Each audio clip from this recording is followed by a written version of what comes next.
used to be a current affairs journalist. I was the East Africa correspondent for The Economist. I had no interest in history whatsoever, but I began to come across things, particularly traveling initially in Ethiopia and then in Egypt, which made me wonder about the past. And, standing in front of the Great Pyramid of Egypt is an awe-inspiring experience, especially when you've never seen it before. And in 1989, when I first saw it, I had never seen it before. 6 million tons, 481 foot high, 13-acre footprint, this massive thing. And archaeologists are saying it's just the tomb of a pharaoh, and yet no pharaoh's body was ever found inside it, or indeed inside any ancient Egyptian pyramid. There had to be another explanation. And I've always been a contrarian. I've always tried to give an opposite point of view. I hate it when there's just a single narrative that says this is the truth and there is no other truth. And so I felt it was important to start giving an alternative point of view, and I started to look into it in depth. Could there be something missing from the story of our past? And that's why I ended up writing Fingerprints of the Gods, to put that information before the public, to allow people access to information that they had not had access to before, and to begin to think for themselves instead of just accepting the word of the so-called experts. The experts know a great deal. I couldn't do anything I do without the work that archaeologists do, but they shouldn't be given a monopoly over the story of the human past. Our past belongs to us. It belongs to all of us. And everybody, whether they're an academic or whether they're a man in the street, they've got something to contribute to the idea of our past. And the Younger Dryas impact theory, when was that first brought out? 2007. That was when it first brought out. It immediately caught my eye because when I wrote Fingerprints of the Gods, I proposed that there had been a gigantic global cataclysm about 12,500 years ago, but I didn't really know what had caused it. I suggested a number of possibilities, and then suddenly in 2007, out comes this hypothesis with mainstream backing by mainstream scientists, saying that it looks like there was a series, not just one impact, but multiple impacts all over the Earth around 12,800 years ago that caused this cataclysm. And I began to follow that theory. And by about 2013, it became clear to me that these scientists were onto something really big. And I dived back into it and ended up writing another couple of books, Magicians of the Gods and America Before, which we talked about on your show back in 2019, just to try to put that information out there. And it's fascinating, really, very lazy, the way that archaeologists react to an alternative point of view. In my case, they almost never get to grips with the material that I've put out there in the books. They just say, oh, Hancock, he's a pseudoscientist. He's a fraud. He's a liar. But they never say why I'm a pseudoscientist, why I'm a fraud, or why I'm a liar. They just throw those words out, and you go to Wikipedia, and that's what you see.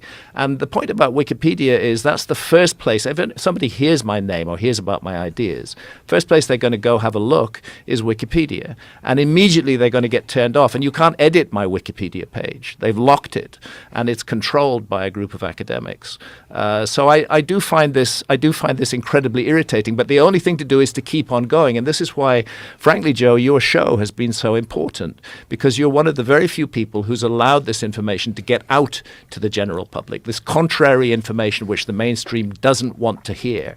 You're a powerful platform that's allowed this information to reach so many more people than it otherwise would have reached, and I'm grateful to you for that. Well, I'm grateful to you guys. I'm really grateful, because this is it's such an exciting notion. It's such an exciting idea, and it makes sense when you look at these incredible structures that we don't really have an explanation for. Mm-hmm. And when we think about the conventional dating of modern history and modern civilization, they want to put it at around 6,000-ish years ago. That's right. That's right. And then, that was the view really for decades, that civilization began about 6,000 years ago. And before that, there was no such thing as civilization. And they say that the first big megalithic structures were created by societies that were already agricultural societies. So they were generating surpluses, which allowed specialists to have the time to learn how to be architects and engineers and builders. But then suddenly, out of the blue, and we've got an episode on this in the series, comes Göbekli Tepe in Turkey, which is 11,600 years old. It's 5,000 years old than the supposed oldest oldest megalithic structures, and it's a fucking enormous megalithic structure, probably the biggest megalithic structure on Earth, because so much of it is still underground, although we know what's there because of ground penetrating radar. Highly sophisticated, 20-ton pillars, beautiful astronomical alignments. Buried, deliberately buried by the people who created. They ran it for about 1,000 years, and then they deliberately buried it. And archaeology is still struggling to explain this. They've now had to say, well, okay, somehow megalithic architecture began thousands of years before we thought it began. How are we going to explain this? And they have to accept, this is one of the mysteries of Göbekli Tepe, that the archaeology does show this quite clearly, that when the work began on Göbekli Tepe 11,600 years ago, the entire population there were hunter-gatherers. They were not agriculturalists, generating those supposed surpluses that would allow experts in architecture to emerge. They were hunter-gatherers. And how, in God's name, do a group of hunter-gatherers wake up one morning and create something like this enormous scale? And then the mystery deepens, because at the same time that they're building the megalithic site, they're also suddenly doing agriculture. And I look at that as a contrarian. And I say, I actually don't think that this was something that was just dreamed up overnight by a group of hunter-gatherers. I think I'm looking at a transfer of technology. I think people came to that site who already knew how to do this stuff. And maybe they used that site to mobilize the local population, to push them into a new direction. And that was truly the beginnings of civilization as we know it. But I think it was a restarting of civilization, a reboot, not the actual beginnings. I think there was an earlier lost civilization. And that's the whole point of the show I've made. One should mention about that particular date, 11,600. Well, it's incredibly important. It's an incredibly important date because the Younger Dryas begins 12,800 years ago with a cataclysm, with a puzzling, mysterious rise in sea level at the same point, 1,000 years of freezing temperatures, mass extinctions of animal species all over the world, and then 11,600 years ago, global temperature shoots up.